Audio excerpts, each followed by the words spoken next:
The Majority Report with Sam Seder. The destiny of America is always safer in the hands of the people than in the conference rooms of any elite. Sam Seder. They are unanimous in their hate for me, and I welcome their hatred. We must guard against the acquisition of unwarranted influence, whether sought or unsought, by the military-industrial complex. The Majority Report with Sam Seder. And I get the feeling you've been cheated.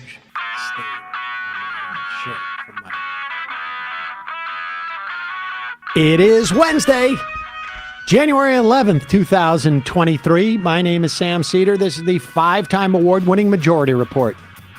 We are broadcasting live steps from the industrially ravaged Gowanus Canal in the heartland of America, downtown Brooklyn, USA. On the program today, Matt Duss, visiting scholar at the Carnegie Endowment for International Peace, on the Better Biden Doctrine.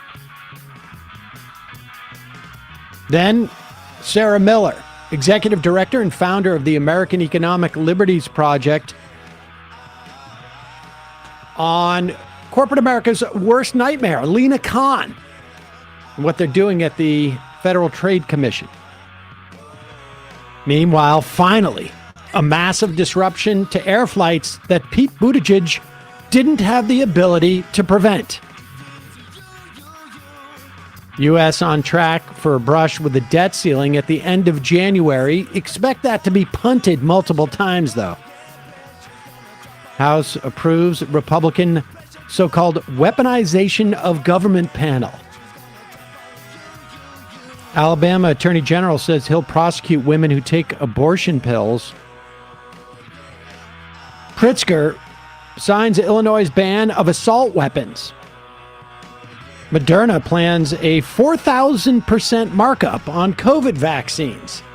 You know, the ones we paid for to develop. European researchers' new report, past 8 years, hottest on record for the planet.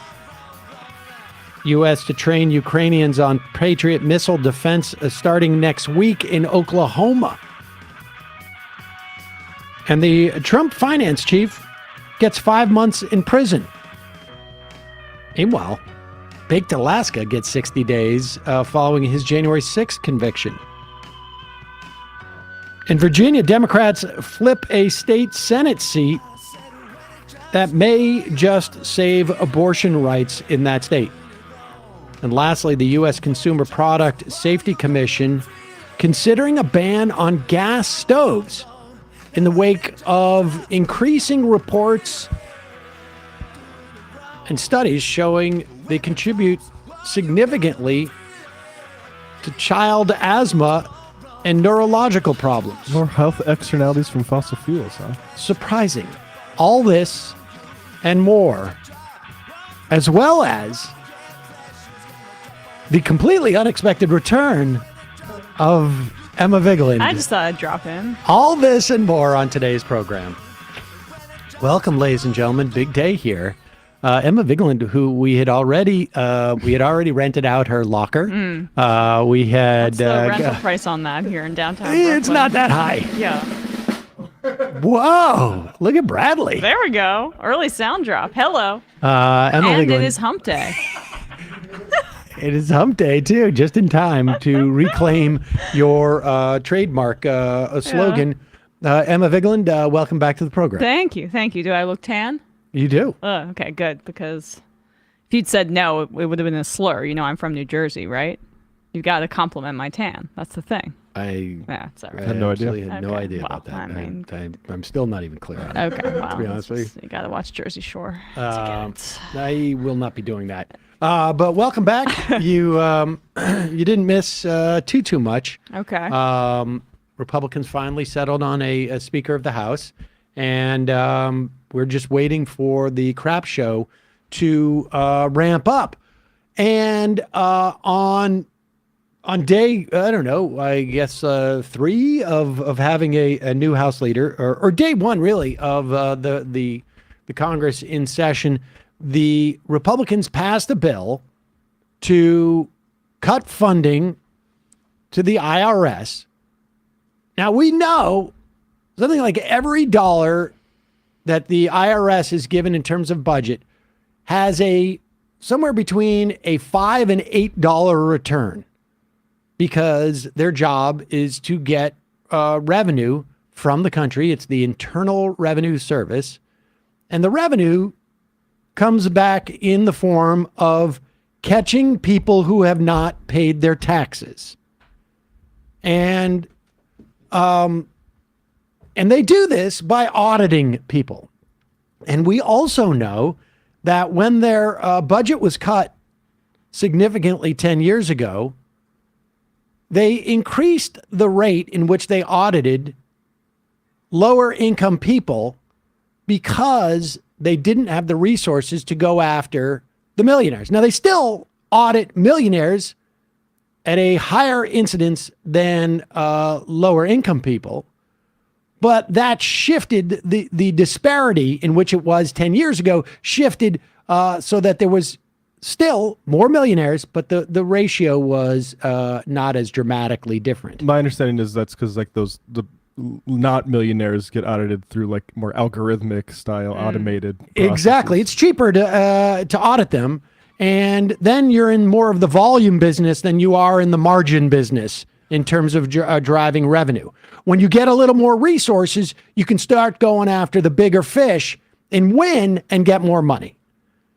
Here is Jake Tapper interviewing Representative Mike Johnson about that legislation. And Jake Tapper seems to be like the one holdout on CNN who is not going along fully with the program of having to pretend that the Republicans are serious about anything. You supported the House bill we just discussed. It would rescind billions of dollars in funding for the IRS. Before the vote, you tweeted, "Tonight, House GOP will fulfill our promise and vote to block the Biden administration from unleashing 87,000 new IRS agents to go after families and small businesses." That's not accurate. It's 87,000 IRS employees, not IRS agents. It would be over the course of, I think, of a decade, some of them replacing individuals who lose their jobs through attrition. And the Congressional Budget Office says that your bill to get rid of those IRS employees is going to add to the deficit. Only in the bizarro world of Washington would you get a CBO estimate that says not spending $80 billion is actually going to add to the deficit. It makes... Pause it for 1 second. Yeah. Pause it for 1 second. Only in that bizarro world and in every single business that operates in any context or any institution. Spend money, make money. What world are we living in? Yeah, that's crazy. Who's ever heard of such a thing? I mean, let's just go back to, I don't know, 5 or 10 years ago on this program, and we can still have the used computers that we had from 2006 and see if we could stream any of this. This is just like, it is unbelievable that those words could come out of the mouth of a grown-up. But there it is. Just go back a little bit and continue. Those IRS employees is going to add to the deficit.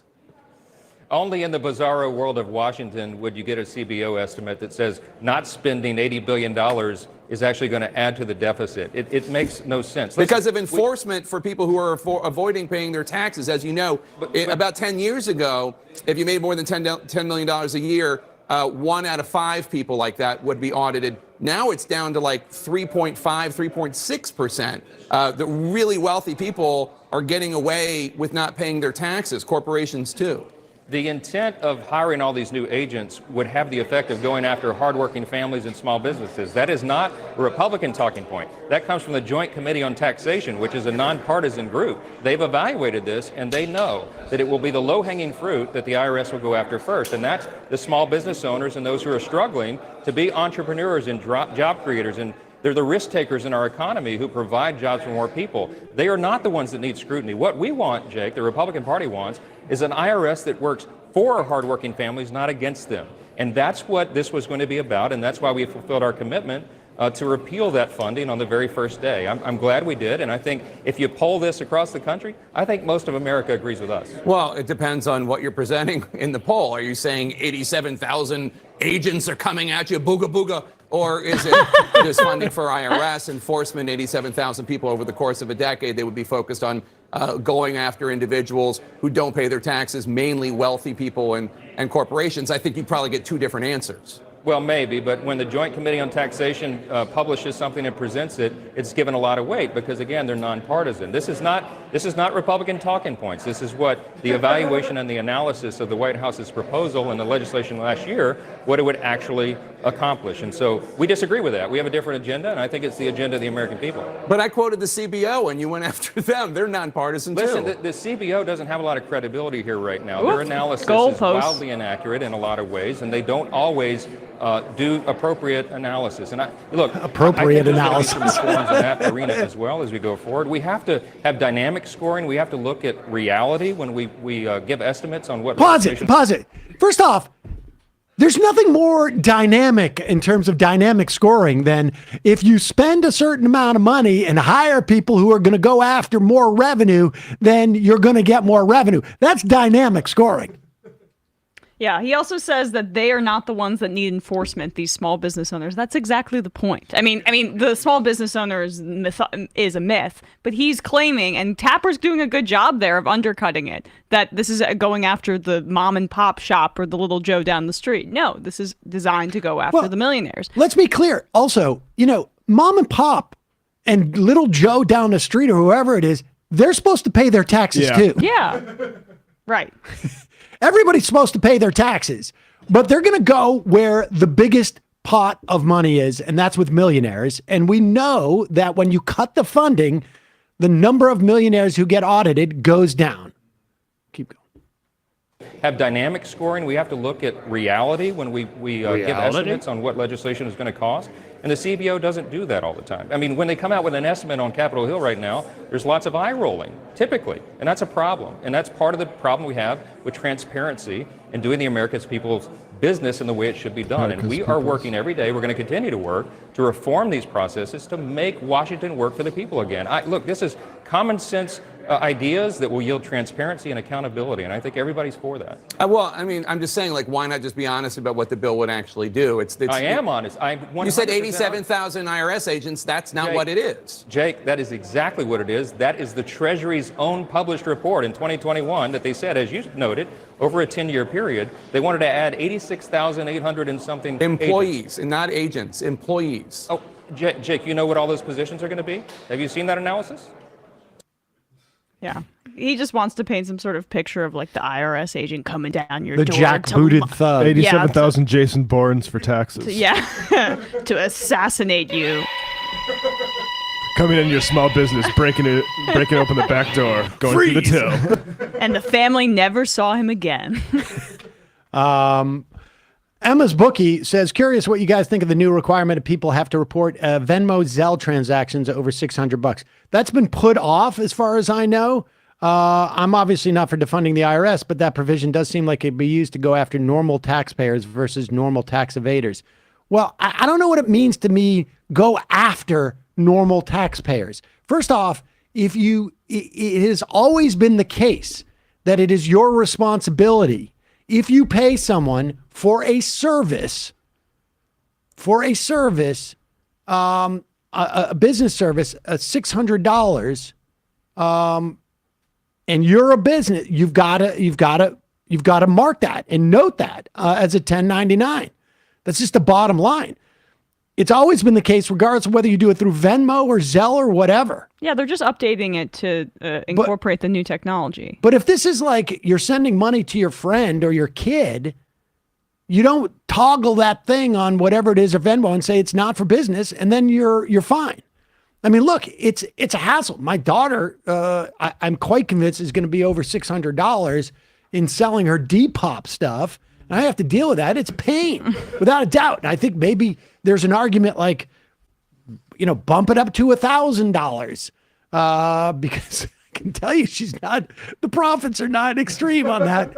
But maybe I even get a deduction at the end of there that, you go. Depreciation. But the point is that it's being made as if it was nefarious, and it has always been the case that you're supposed to report that. And I think a big part of their doing is probably to avoid money laundering or something to that. Well, I mean, you're just trying to clamp down on small business owners like Milo. Exactly. Believe me. In a moment, we're going to be talking to Matt Duss, visiting scholar at the Carnegie Endowment for International Peace and the former, I think, senior foreign policy advisor to Bernie Sanders. But first, a message from one of our sponsors. One of those sponsors today, Hold On Bags. It's new year, new goals. You made resolutions, new habits. And here is a secret. You don't have to make a big life change to make a big impact, especially when it comes for caring for the earth. All it takes, a better way to go about your daily chores, and you can start with a better bag. Hold On trash and kitchen bags are heavy duty. They are plant-based, non-toxic, 100% home compostable, which means that they break down in weeks and not decades without filling up our landfills or, super important, polluting our oceans. They have zip seal kitchen bags that come in sandwich or gallon-sized bags to fit all your needs, from holding carrots or, I don't know, potato chips. And then I stick crayons in there and pens for my kids.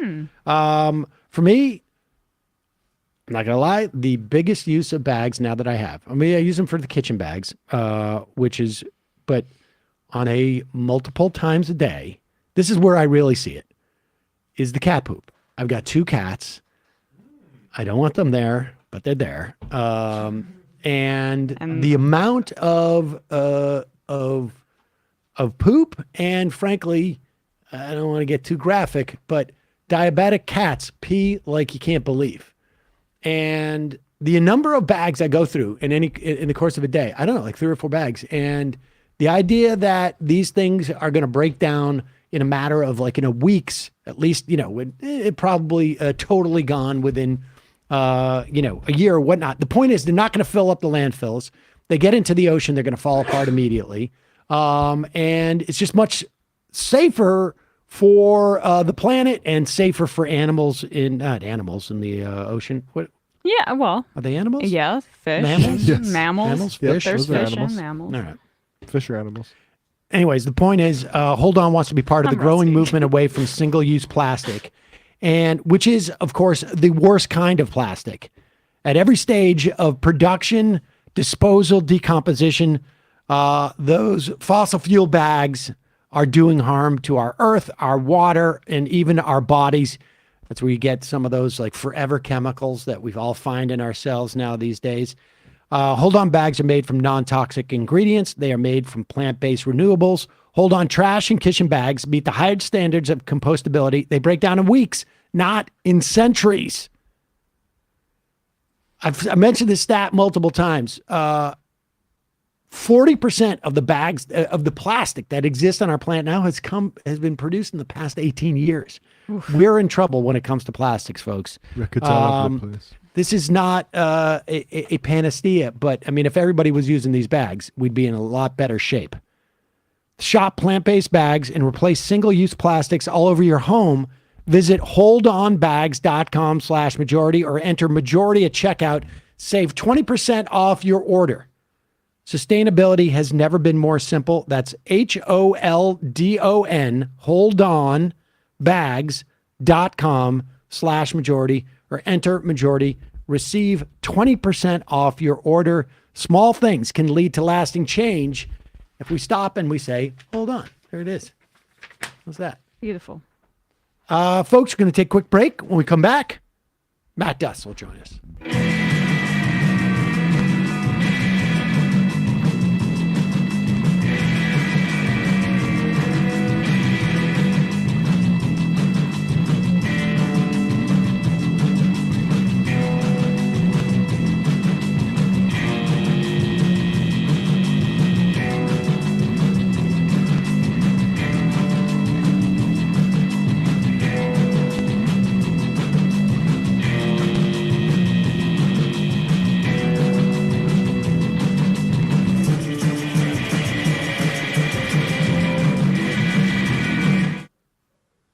We are back. Sam Seder, Emma Vigeland on the Majority Report.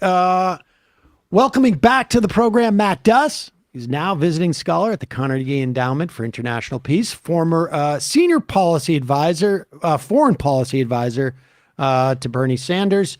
Welcome back, Matt. Thanks, Sam. Great to be here. Hi, Emma. Hey, Matt. So, all right, Matt, you and Steven Wertheim over at the Quincy Institute have written a piece in the New Republic, A Better Biden Doctrine. It is basically a look at an assessment of what Biden's been doing in terms of his foreign policy, set against some of the pledges he made as a candidate, particularly in the general election, and made a little bit of an assessment. I'm going to hold off on trying to make you give him a grade. Although that's like, let's go through the things that you perceive are positives in the sort of the positive column, and then we'll get into the things where the Biden doctrine could get better. Sure. Yeah. Well, as you said, I mean, Stephen and I, didn't the goal here wasn't to kind of say, here's our ideal foreign policy and here's what Biden's doing and here's how he's falling short. We're trying to kind of look at the commitments that candidate Biden made and the Biden team made on the campaign trail, particularly in the party platform in 2020, and see how, the last 2 years have stacked up compared to those commitments and those goals that they themselves laid out. And before you get into that, will you just assess relative to what, from your perspective, might be a good foreign policy? Like where was the Biden sort of, I guess, aspirational doctrine, let's call it that for a moment. Sure. Where was that relative to where we have been in the preceding, Democratic administrations and right. maybe Republican ones? Sure. No, I think, even though Biden himself, as everyone knows, is a longtime, member of Congress, member of the Senate, kind of a creature of the establishment in a lot of ways. I think the platform and, the way that Biden and his team ended up talking about foreign policy was, a considerable improvement. I would say even from the Obama administration. Not just, with things like ending the forever wars, which again is something that Senator Sanders and others like Senator Warren in the 2020 primary were talking about.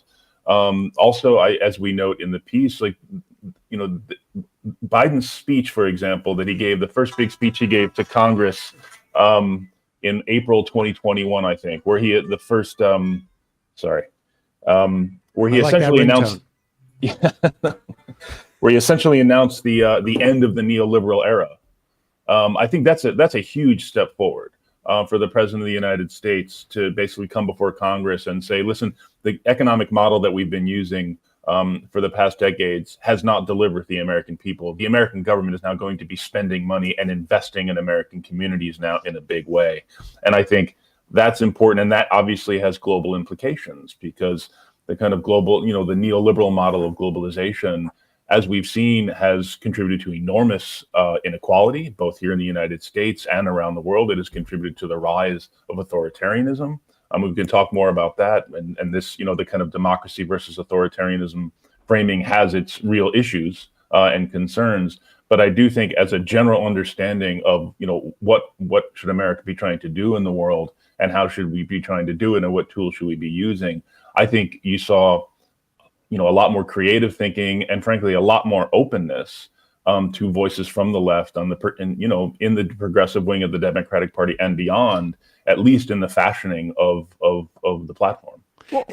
I'm sorry, just one more thing. You cited Jake Sullivan saying that domestic foreign policy is domestic policy and domestic policy is foreign policy.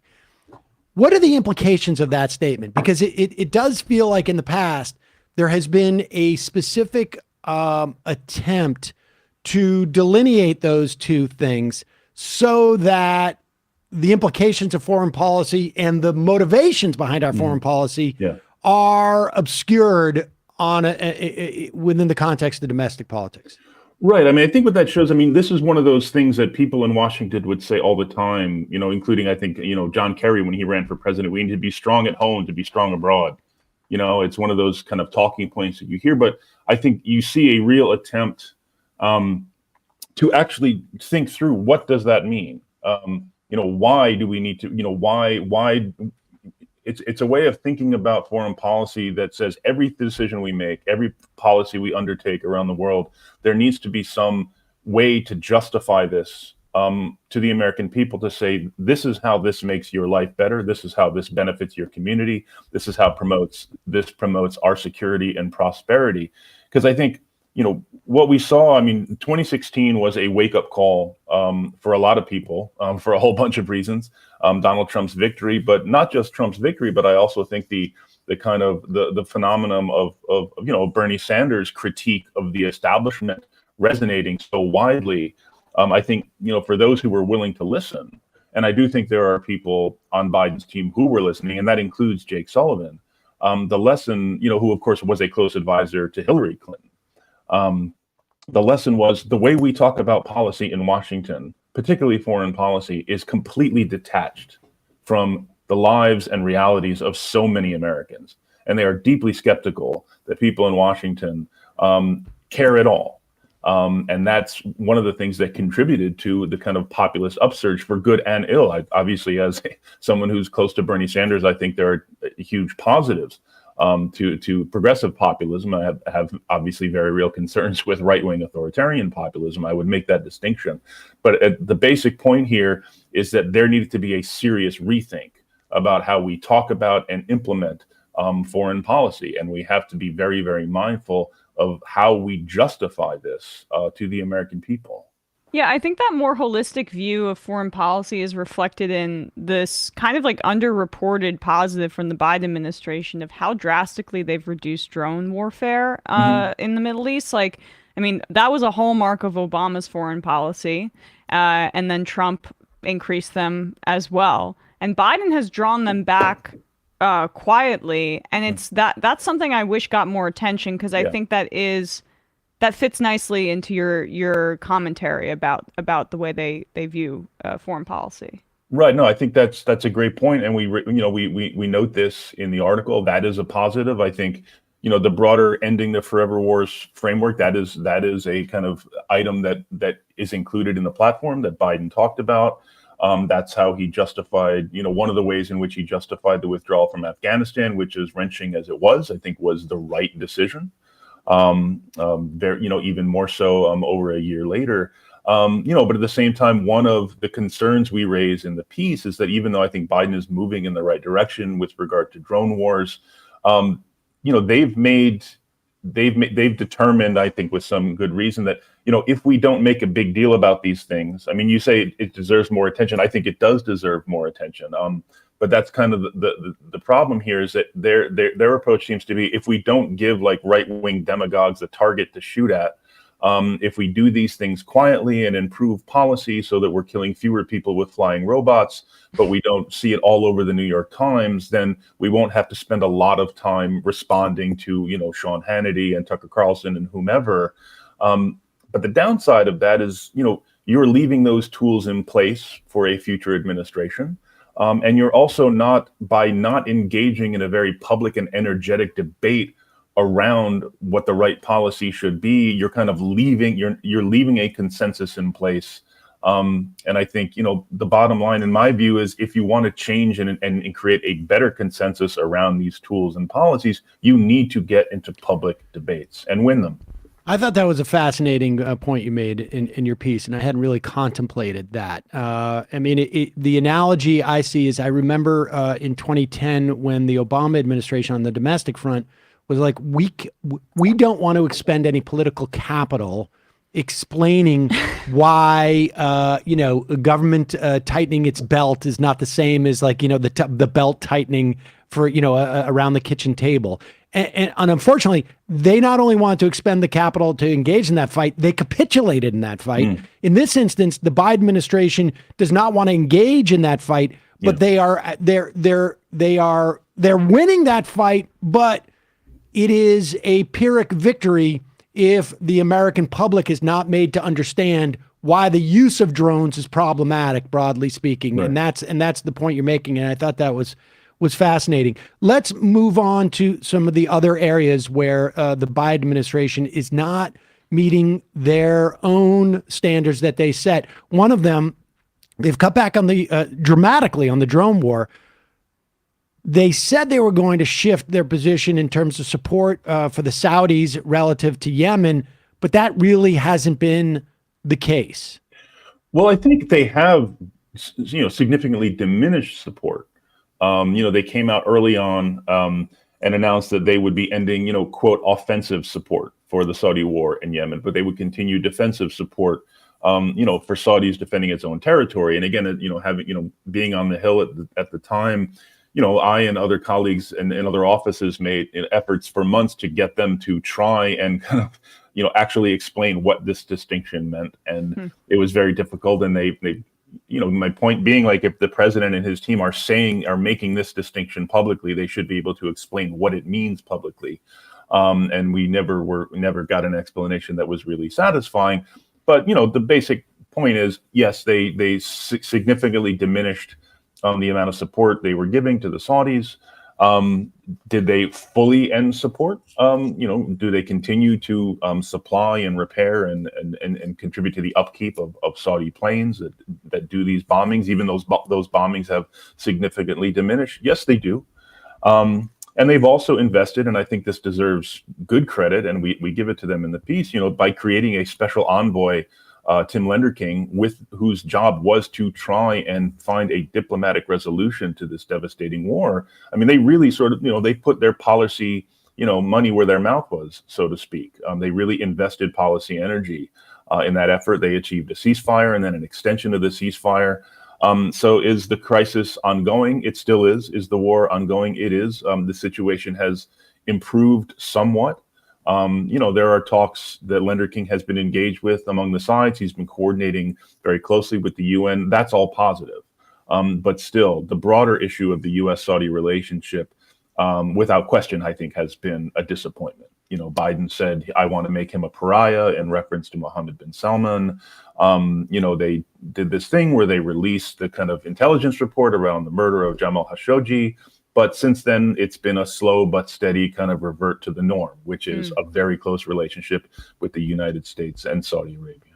That was it seemed to me, in large part, a function of them fighting the inflation narrative and a combination of the inflation we saw in the context of oil prices, which was, I mean, to a large extent, about refining capacity, at least. Right. It seems to me that had been drawn down during COVID, and then there was a refusal to ramp it back up, because why do you ramp these things back up when maybe down the road you're going to be having a diminished need for fossil fuel refining capacity, because that's the way the world is going.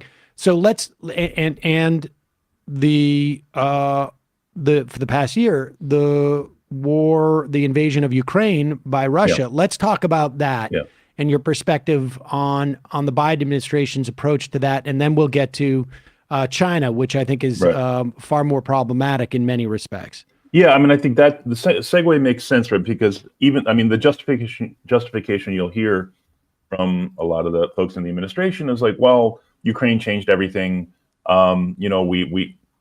We can't be fighting with the Saudis at the same time we're trying to help the Ukrainians fight the Russians. But the fact is, I mean, this kind of rapprochement between the U.S. and Mohammed bin Salman was well underway before the Ukraine war happened. I mean, it provides, I think, I don't totally discount it. I think it is true. It has made things much more complicated. But I think it also in some ways provided a very convenient excuse to do and accelerate what they were going to do. Anyway, because it's not just oil. This is a deeply rooted relationship, for good or ill. I would say mostly ill, not just on the issue of energy, but on intelligence, on defense. Obviously, Saudi Arabia spends a lot of money on American weapons and put lots of money in the bank accounts of defense contractors, and they would like very much for that money to continue to go to their bank accounts. So shifting this relationship is an enormous challenge in the best case scenario. Which we are not in right now, because, as you said, Ukraine. So yeah, I think we, in general, think all things considered, Biden has handled Ukraine fairly well. I think their goal, they've articulated like three main goals here. One is not to be drawn into a war with Russia, the United States, or NATO. It's to help Ukraine defend its territorial integrity and to produce a strategic defeat for Russia. Now, I think all of those things, I think thus far are they're succeeding at.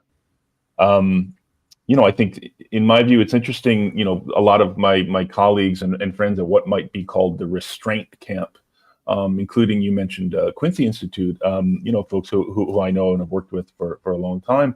I think some of these folks on both the left and right have been a bit more critical of Biden on Ukraine, raising some questions, which I think are legitimate questions of what are our interests in Ukraine. But my own view is, Biden is practicing restraint in Ukraine. He's being very cautious not to be drawn in, not to allow the U.S. to be drawn in, certainly with U.S. troops, which he took off the table very early on. But at the same time, he does recognize, I think rightly, that there is a pretty foundational international norm at stake here with regard to, states should not, be allowed to invade and steal large chunks of land from their smaller, weaker neighbors. I don't want to make it seem like I read every quote that you have in every piece, Matt, but I know just a couple of days ago, you had said something to the effect of like, it is important to make sure that our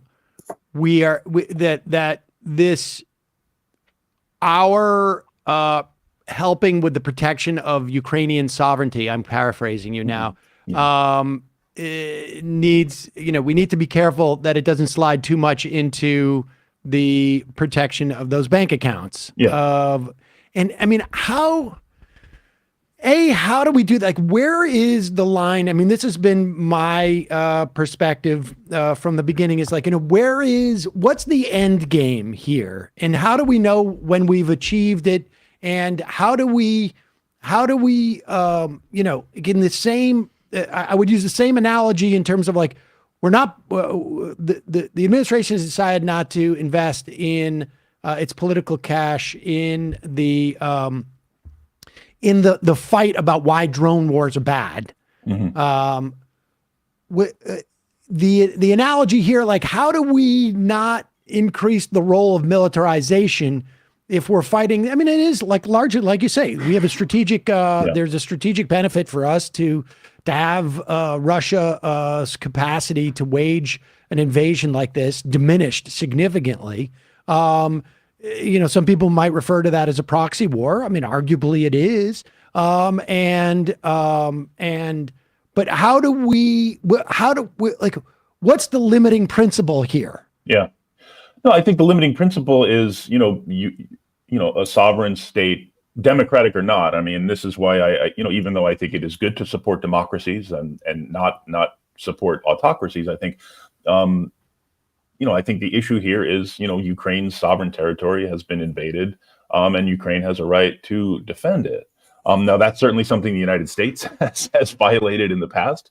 It's something we've supported our partners and client states in violating in the past, and I think that's a very fair point to raise, and we should discuss it when appropriate. But that, I think my approach here would be say, well, let's do better ourselves. We do have an interest, and again, as a progressive, I think we do have an interest in supporting and forging a set of norms and strengthening those norms and pushing others to follow those norms and rules, so that might does not simply make right. But I think the question of where does this end, where is this going, that's a powerful one. I think the approach right now has been to continue to support Ukraine. And I think we were in a very different situation, say, in the early summer when things seemed to be stalemated. We saw a very effective kind of series of campaigns by the Ukrainian military in late summer and the fall to take back large swaths of territory. I think the approach right now is to continue to support that and put the Ukrainians in the best possible position for negotiation when those negotiations become possible. And I would note here that it is Vladimir Putin who has not really shown any interest in those negotiations. I mean, I would very much agree with those who say that the administration should be maintaining contact and trying to reach out to the Russians at all levels, and I think they are doing that. I mean, we saw a flurry of stories in the fall around national security advisor Jake Sullivan's contact with people who are very close to Putin. We see the ongoing so-called red phone between Secretary of Defense Austin and Russian Defense Minister Shoigu. We've seen meetings at various levels in various places all along. I think this is the way that you kind of continue to put feelers out to identify possible paths to eventual negotiations. I do think there's a sense out there. I think it's all often offered in good faith, sometimes not.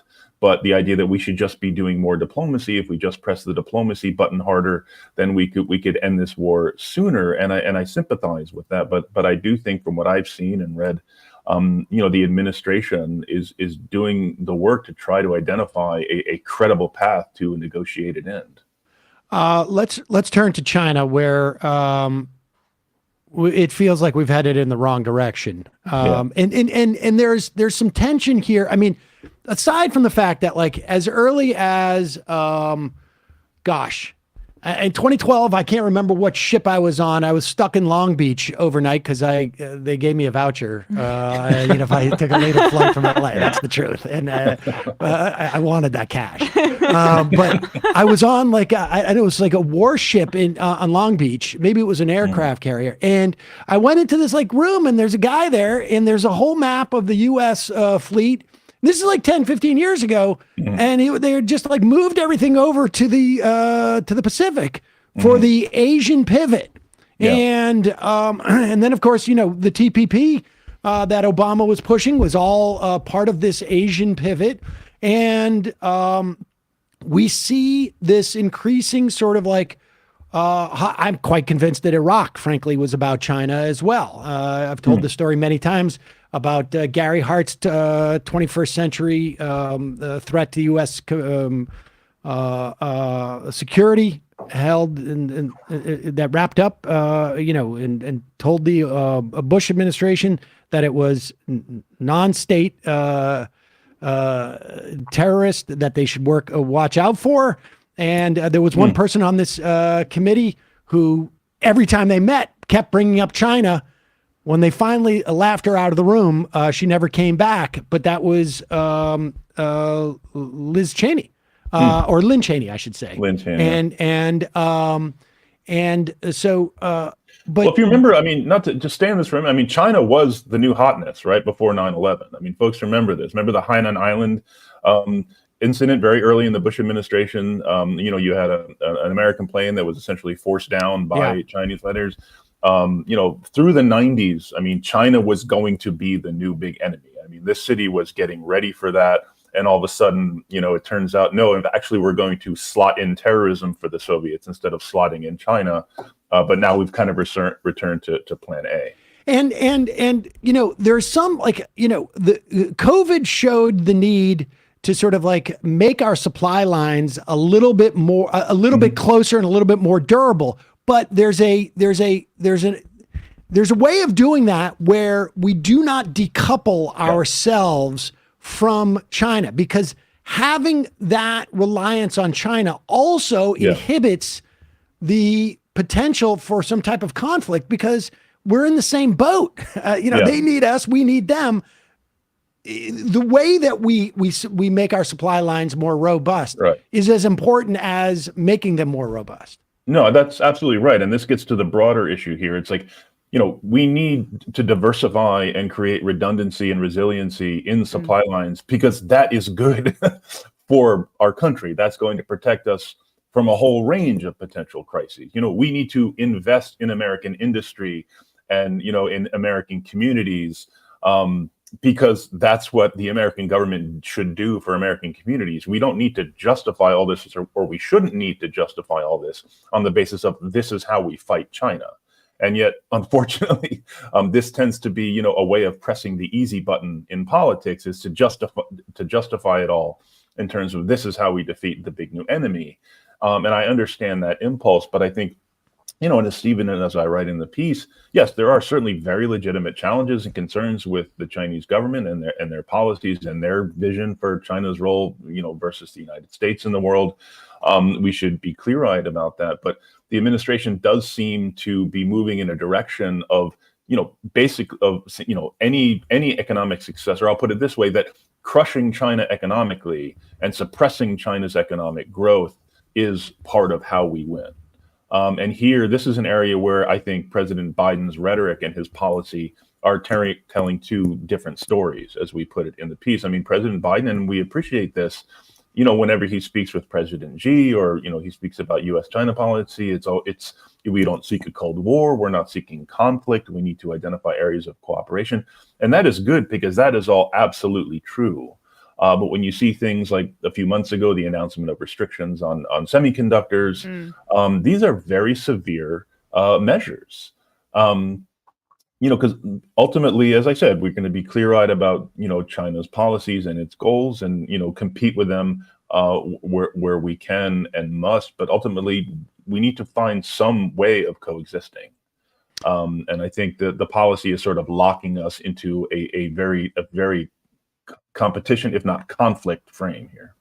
Let me ask you just one more question about a region that you didn't really address and this is, I guess, more a sort of a broader one. When we just watched what took place in Brazil, and where are we in terms of this hemisphere and our disposition towards left of center governments in this hemisphere, because traditionally we haven't had a great record with that. That is true. You may be aware of that. I am somewhat aware. I have heard tell of such things. No, I think, listen, the quick recognition of Lula's victory by the White House, followed within 24 hours by a phone call between President Biden and Lula, is enormously positive. And it's a very positive change from the Obama administration, who kept Lula at arm's length.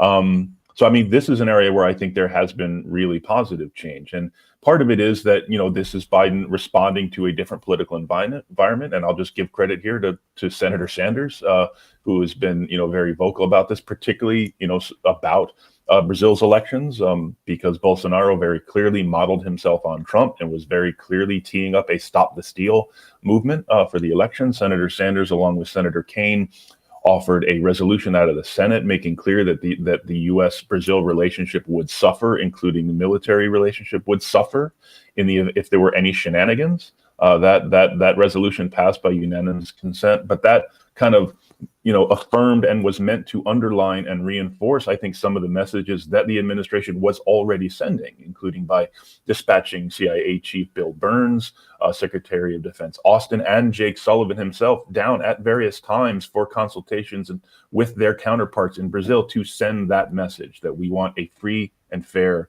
election. And I think that was very well done. So that's an area, and you're right, we didn't mention it, but that's something I think they do deserve credit for. Their posture toward Lula, but also towards some of these other more left populist governments we've seen, like Petro, like Boric and others in the region, is very, very different from what we've seen from past Democratic administrations. At the same time, they're hosting democracy summits and saying that Guaido is the legitimate leader, right? So those are improvements. I agree. Yeah. I just think, back to your critique that was, more big picture about their inability to sell some of this stuff to the American people. Yeah. It seems like outside of a few key areas, they are in a defensive posture. And I don't mean that in terms of, military operations abroad, but I hear your recommendations. There's a lot of action words, like they should be proactive on this, or they should be forging this. And for most of the through line that I see is that when Democrats come in, sometimes there's restoration, there's an effort of stabilization because Trump wrecked so many things, but less of an active push towards restoration. And then things continue to devolve. Like what we're seeing with our relationship with Iran is that that peace deal is shattered. It seems to be the case. So do you agree with that general critique? I would agree, and I think the one overall approach this administration takes to foreign policy in general is we want to spend as little time as necessary fighting about foreign policy. And I get, and in very practical terms, I guess that makes sense. They want to be talking about things that the administration is doing and delivering for the American people that are much more tangible in a way that kind of a lot of these sort of high-flown foreign policy debates aren't, or they feel they aren't. But the problem is, as I said, with regard to drone strikes and the war on terror, is the downside is that you are not, forging a new and durable consensus about America's role in the world. And, I would go even farther. It's not even a restoration on a lot of these things from, Obama to Obama. It is an affirmation of Trump's approach on some of these things, like Iran. Essentially, that we say straightforwardly, Biden broke his promise to quickly rejoin the Iran nuclear agreement. They dragged their feet. They tried to keep pressure on in the hopes that they could potentially maybe get a longer and stronger deal. And what is the result? We may never get that deal back. We've just continued with all the sanctions that Trump put on, and we're now in a situation where we're very much in a worse position on Iran's nuclear program than we were even under Trump. And again, with China, it's a very similar thing. The president's rhetoric is better. But if you look at the actual policy and the approach they are taking on the path that's putting us on, it is very similar to Trump. And I should correct myself, because while I was out, I guess there was the official change on Guaido. But I was harkening back to a little bit earlier. But no, just note that. And we should say that official change came in large part because his tenure as acting president. I love just the idea of acting president. You're acting president. I've been acting. You've been the acting U.S. Senator I'm the acting host of the show.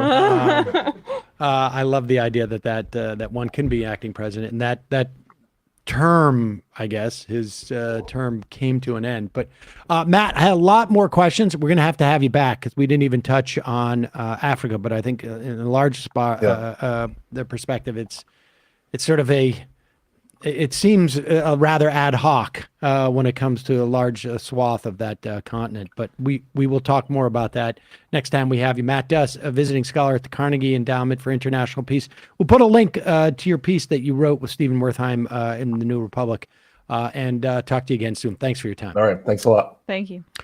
All right, folks, going to take a quick break. When we come back, we're going to be talking to Sarah Miller. She's the executive director and founder of the American Economic Liberties Project. We're going to be talking about the FTC's new proposed rule on non-compete agreements. And also, I want to hear more about this price discrimination move that the FTC is making. We'll be right back after this.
We are back.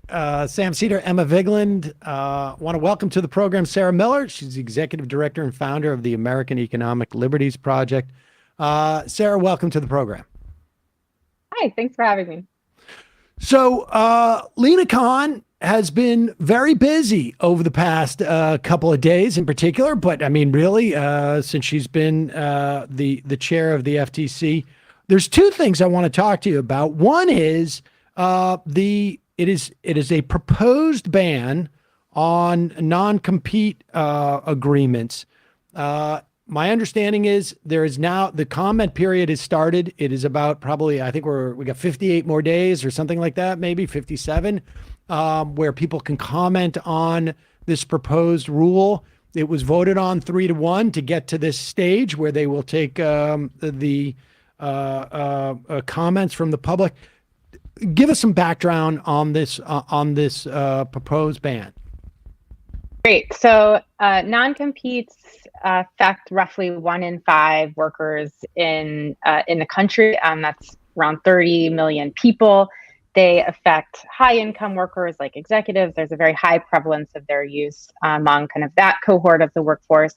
But they're, from a numbers perspective, they affect more kind of mid-wage and hourly workers, janitors, security guards, hairstylists, fitness instructors, nurses and doctors and veterinarians and journalists. They are just really a pretty staple feature of employment contracts at this point and have really been popularized over the last 20 or so years. So a number of states have kind of stepped up to try to regulate the use of these non-compete agreements. But what the FTC is proposing is a complete ban on including these agreements in employment contracts. And then they're also kind of going even further and looking at sort of implicit ways that employers tend to try to tie workers to their jobs, like through things like training repayment, agreement provisions or traps, which require you to pay your employer training costs if you leave to take a new job. And there's a whole lot of worker harms directly that result from non-compete agreements, and then broader economic harms, which we should dive into. Let's dive into, those. We know about, talk about wage suppression, but it goes beyond that.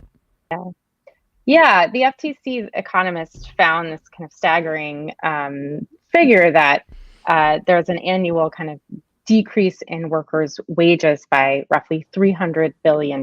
So that's a 3 to 4% difference than annually an economy in which, yes. Sorry. So these are not small numbers that we're talking about here. This is a major kind of systemic,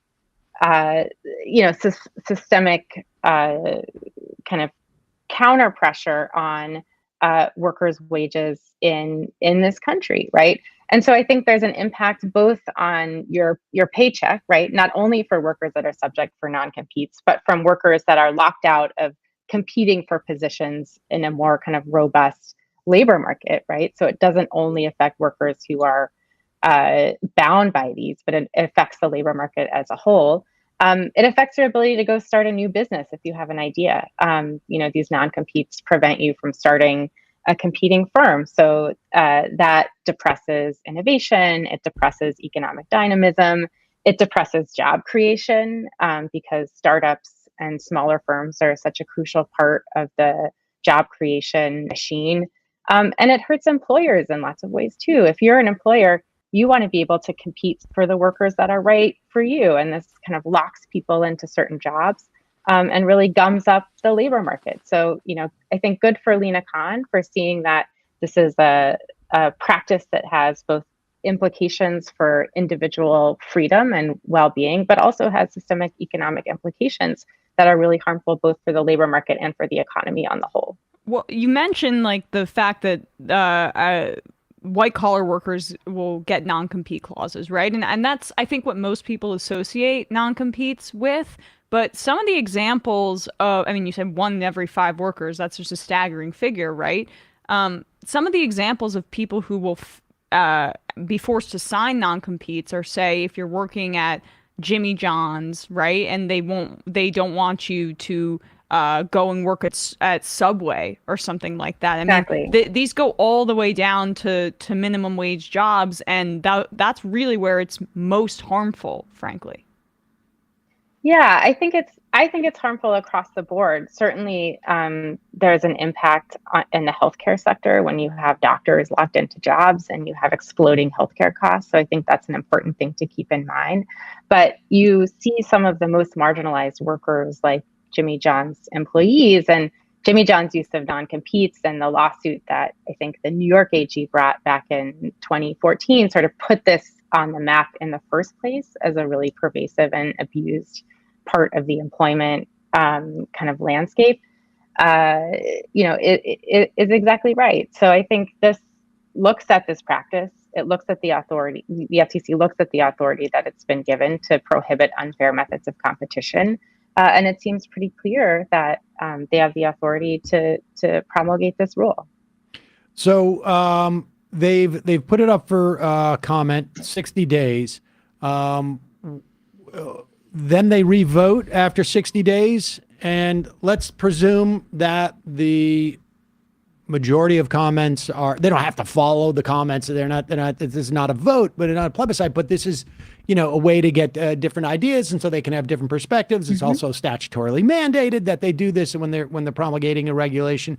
But let's assume that 60-day passes, they have another vote, they pass this. Does it go right into effect? Because I got all these guys locked up on the show, and I don't want them going around to some other, what happens? Do all of a sudden I probably shouldn't give you legal advice, Sam. I understand. All right, we don't have to make it specific to me, but what happens? Is the extensive contracts I have with everybody here, are they basically just void, and the next day they can go somewhere?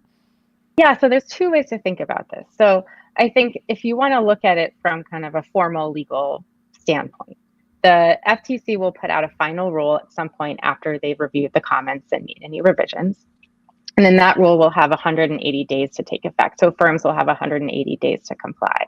That said, the FTC has actually started enforcing against this already. And last week, they sued 3 companies. One was a security guard company who had particularly abusive non-competes in their employment contracts. So they're already sending a signal to employers that we're really going to focus on this, and you might want to get ahead of it. So I think we'll also start to see businesses kind of just proactively say, you know what, it's not worth it. While kind of the largest employers, your Chamber of Commerce's and really big trade associations are going to fight this tooth and nail.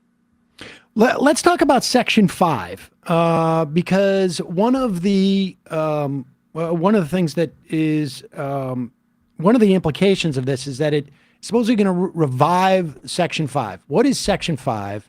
Why has it been dormant? What are the implications of it being revived? Yeah, so Section 5 of the FTC Act grants the FTC the authority to prohibit unfair methods of competition.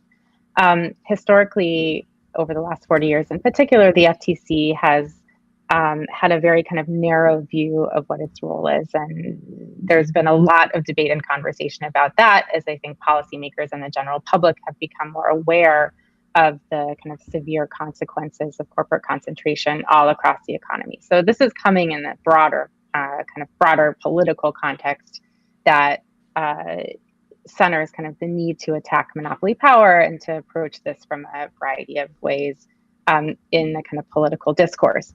So, the FTC has pretty wide authority under that statute to define and determine unfair methods of competition. And I think when you look at kind of the systemic harms of non-competes, when you look just practically at the fairness of something like a non-compete, it's kind of all in the name here. It's pretty straightforward. The FTC is on really solid ground, both from a policy and a legal perspective, in pursuing this rulemaking. We hope, right? I mean, the Supreme Court, and we should say, we've talked about this on this program many, many times in the past. But the shift in essentially the government and the sort of the institutions surrounding this, both the sort of the antitrust bar and everyone shifted in the Reagan years, basically spearheaded by Robert Bork and the sort of the University of Chicago perspective on what antitrust was about. It moved from one that dealt with all of the implications of having trusts and monopolies in terms of what it meant for competition, broadly speaking, and political power and fairness. And it just shifted down to this very narrow perspective of what theoretically makes it cheaper for the consumer. And we tried that. It didn't work out very well. And so we're seeing this push back. But the Supreme Court, they have not gotten this memo, or to the extent that they have, they've disregarded it. There was a case last year where, or maybe it was in 2021, where they started to inhibit the power of the FTC in terms of getting the way they would find remuneration for these violations. Can you just talk about that? And because this proposed rule, if in the event that it becomes a rule, which it looks like it will, could very well end up in front of the court, which I think is, relatively speaking, well, I mean, it's the same. It's the same 6-3 court. Right.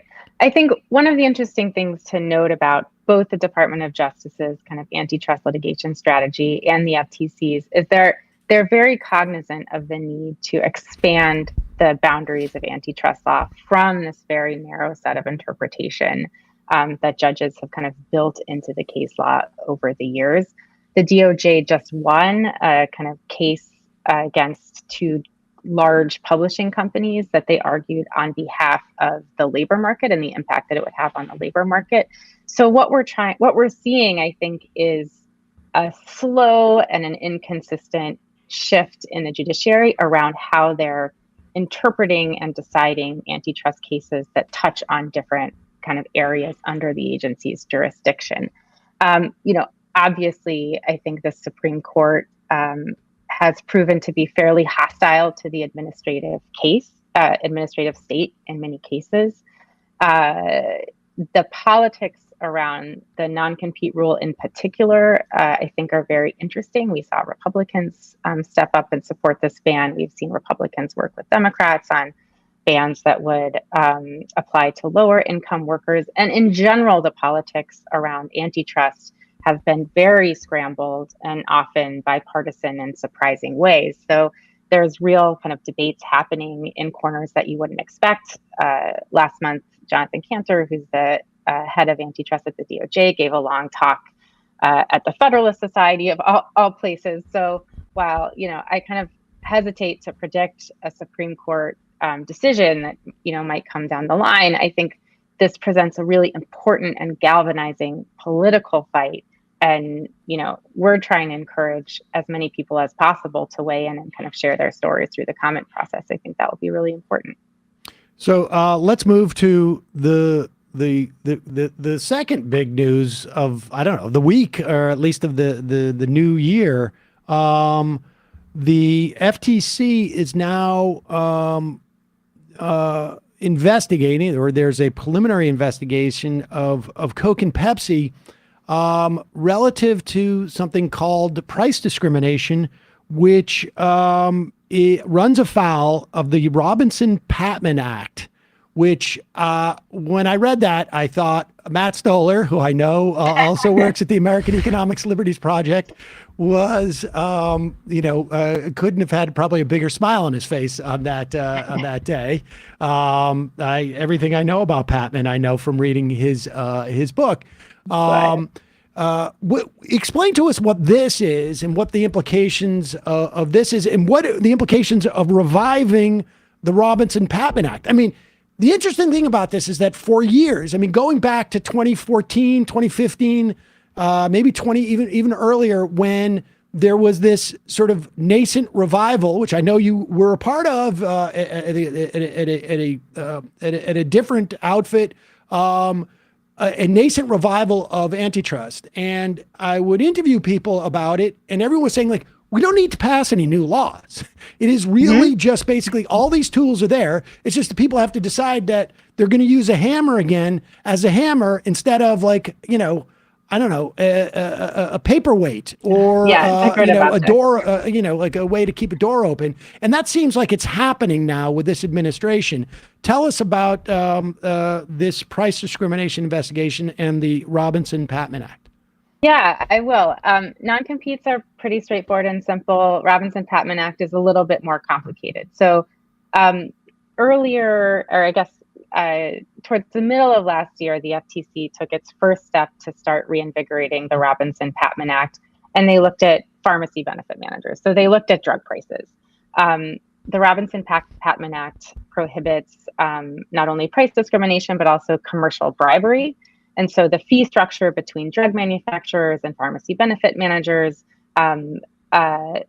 potentially, and this is something the FTC is investigating, is in violation of the Patman Act and its prohibition on commercial bribery, right, which they call rebates or fees, right, but it's essentially result in illegal kickbacks and things of that nature. So that was the first kind of time that the Robinson-Patman Act was kind of revived in pursuit of the FTC's mission, and that was that was unanimously approved, actually, which was quite remarkable for a law that's been dormant for the better part of 40 years.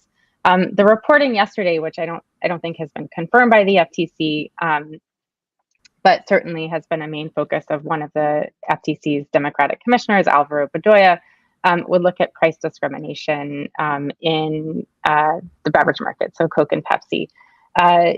Part of the reason why Robinson-Patman was not enforced is because there was a belief that large kind of chain stores like your Walmarts were more efficient, and it was kind of a values choice, right? We want to kind of centralize commerce. That was essentially what's happened. You see Walmart, you see Target, you see Amazon, right? These big centralized retailers. And that smaller stores are not efficient, right?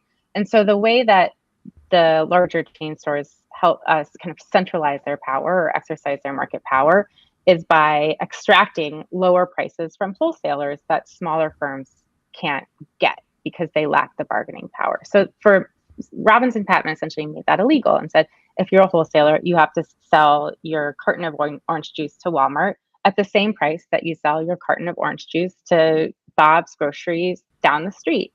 And so because of that, the failure of that enforcement, I think the downstream effects are things like food deserts, are things like higher prices, maybe ironically, or what, certain people might argue with that. But across the board, you see, more market power among your Walmarts and, smaller retailers kind of forced to price very high to compensate for the price that they get. So, I think this is an area that's really, really important and that has downstream effects on everyday people, whether it's because you don't have a grocery store in your neighborhood anymore, or because you're paying, which obviously millions of Americans are, unconscionably high prices for insulin that the Robinson-Patman Act has a direct bearing on. It must also impact wages again, too, in terms of like disempowering workers, because if, I am making it cheaper for Walmart to sell my orange juice, that is going to eliminate the competition down the road from Bob's supermarket. And if Bob and Walmart aren't, trying to vie for the same employees, Walmart has a monopsony there and has the ability to drive down wages in that community. Absolutely. I think the knock-on effects of the level of market power that, in the case of your Walmarts and your retailers, was allowed to accumulate is quite broad, and it's something I think we're still trying to fully understand. Let me ask you this too: is this, and I know they haven't confirmed that they're doing it, but is this a backdoor way into which to deal with Amazon? Because it seems to me that nobody has, there's a multitude of other things that I think are problematic about Amazon. But one of those areas is both price discrimination and I would imagine also even just sort of like, I don't know what the word for it is, supply discrimination. I just remember during I've mentioned this story a couple of times, but during in the wake of the pandemic, local bike store was like, I can't get a hold of these type of tires. But I go on Amazon and they're there. My wholesaler can't get them. And then I just put in there, like, can I order 60 of these from Amazon? And they seem to have cornered the market because they use their buying power to do that. We're not going to take your 10 or 15 or 20 of these rare tires.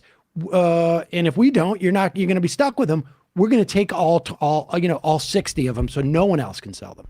Absolutely. Anecdotally, we heard about this happening in a number of different industries where smaller retailers and smaller companies couldn't access supply, and contracts essentially weren't honored because larger firms were able to secure that supply, even if there were contracts on the books with other firms. So that is a different kind of manifestation of the buyer power that Robin Patman seeks to address and seeks to help constrain.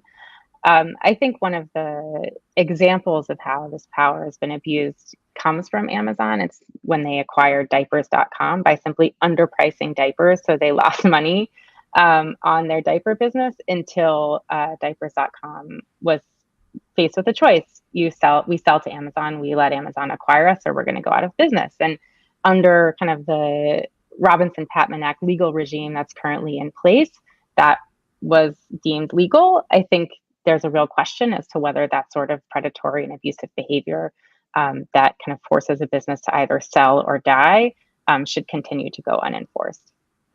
Well, Sarah Miller, Executive Director and Founder of the American Economic Liberties Project. I imagine we're going to be talking to you more over the next couple of years, because I think the most interesting stuff that's going to be happening in this during this the next 2 years is going to be coming out of the FTC and probably the DOJ in terms of antitrust. Really appreciate your time today. Thanks for having me. Thanks so much. All right, folks, we're going to take a quick break, head into the fun half of the program. We're a little late.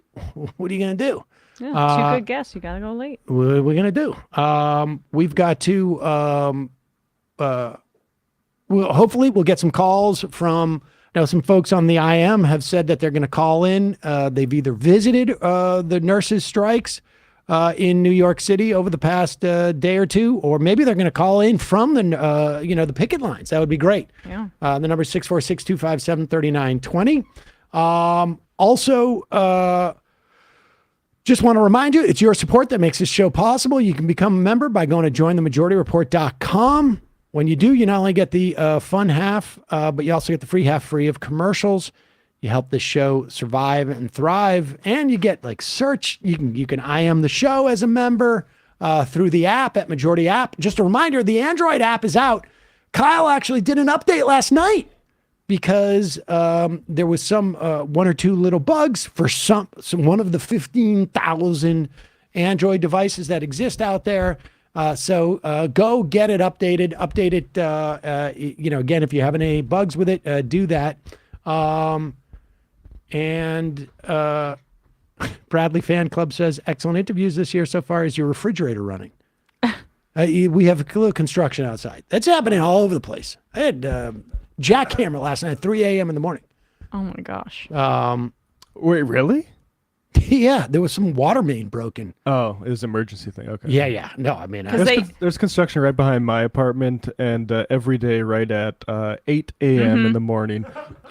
Because they have to wait right until 8 a.m. and but then they do start it up on right the dot. Yeah.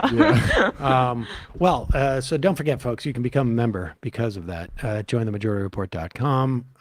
The construction thing could be an issue over the next couple of months, because they're building a building literally right next 12 door. feet from us. Yeah. Yep. Literally out our window. 12 feet from us. You'll be charmed by it. Yes, I'm sure. It'll make the show that much more charming in some respects. Don't forget, justcoffee.coop, fair trade coffee, tea, or chocolate. Use the coupon code Majority, get 10% off. Emma Vigeland has returned just in time for the playoffs and for the Red Sox to sell off all of their good players and get rid of all their good players. Yeah, that new ownership group is just cheap. Well, it's not the ownership group, is it? I mean, is it the general manager? No, I mean they're bought by this by Fenway Sports Group, and that's not Henry and other. No, they've sold, and so it's what? now they look for synergies. When did that happen? They also bought the Pittsburgh Penguins, so I'll be happy when they cheap out on players there. But yeah, I mean I want to do again. I've been saying this, but I want to do a deep dive into some of these ownership groups a few years ago. What? They've now. That's why they let Mookie Betts and Xander Bogaerts walk, because they're not paying their guys. Gotta tighten our belts around here. Around Fenway. Yeah. I mean, the Red Sox. They should have the same business model as the Tampa Bay Rays, I guess. That makes sense. It's fun to have a curse, so it's like what you do actually finally win World Series, and you're like, oh, we're done. We can just be good until another 80 years from now. Yeah, that's exactly what it is. I'm all about the Worcester Sox, anyway. Yeah, there you go. Sox. Boston Red Sox. That's John Henry's group, Fenway Sports Group.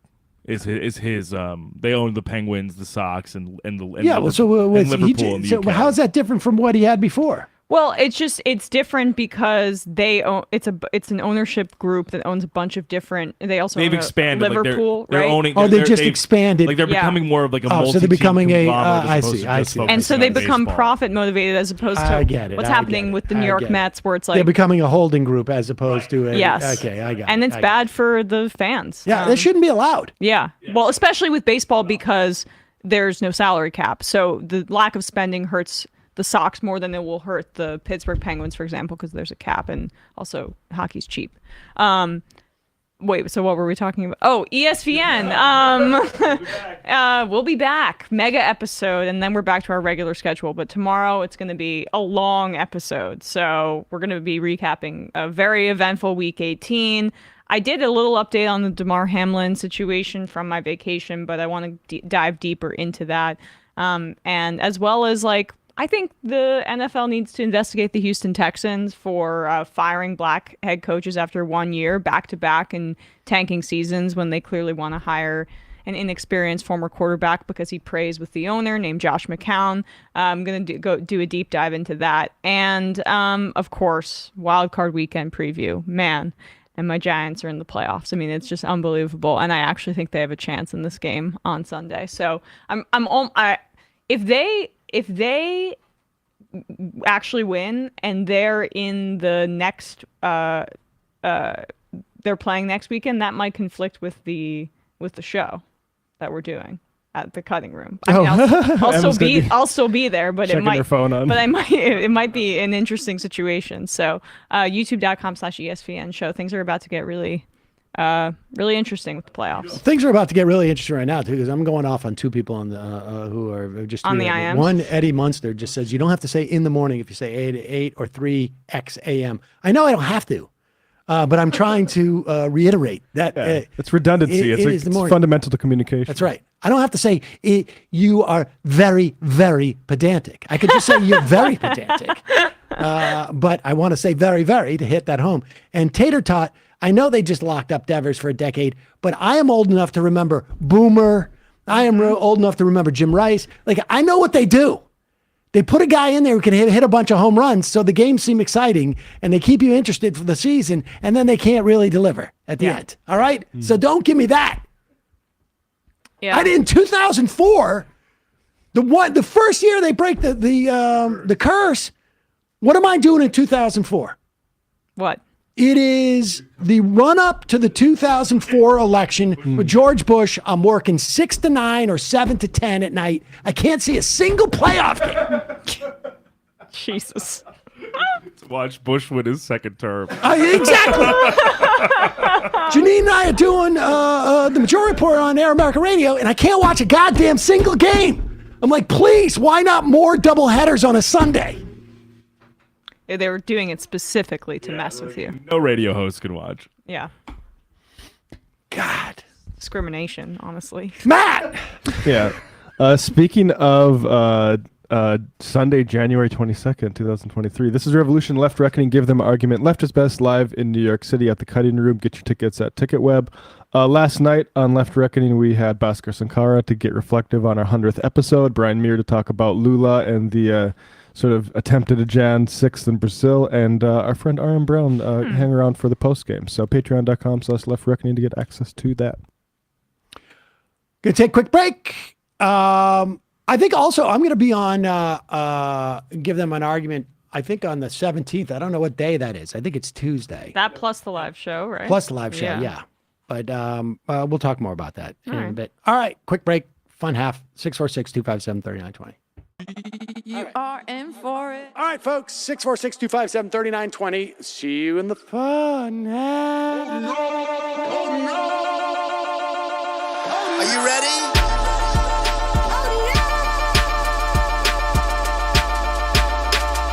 Who sent us this?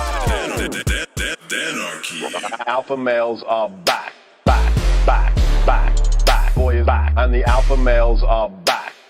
Just as delicious as you could imagine. The alpha males are back. Boy is back. And the alpha males are back. Just wanna degrade the white man. Alpha males are back. I take all of it to my throat. Alpha males are back. back. Snowflake says what? The alpha males are back. You are a madman! And the alpha males are back. Oh no, Sam Seder, what a fucking nightmare! Bring back DJ Dinner. Yeah, or a couple of them, just put them in rotation. DJ Dinner. Well, the problem with those is they're like 45 seconds long, so I don't know if they're enough of a break. That's fucking nonsense. You see white people doing drugs, they look worse than normal white people, and all white people look disgusting. And the alpha males. Psych. Fuck them. Snowflake says what?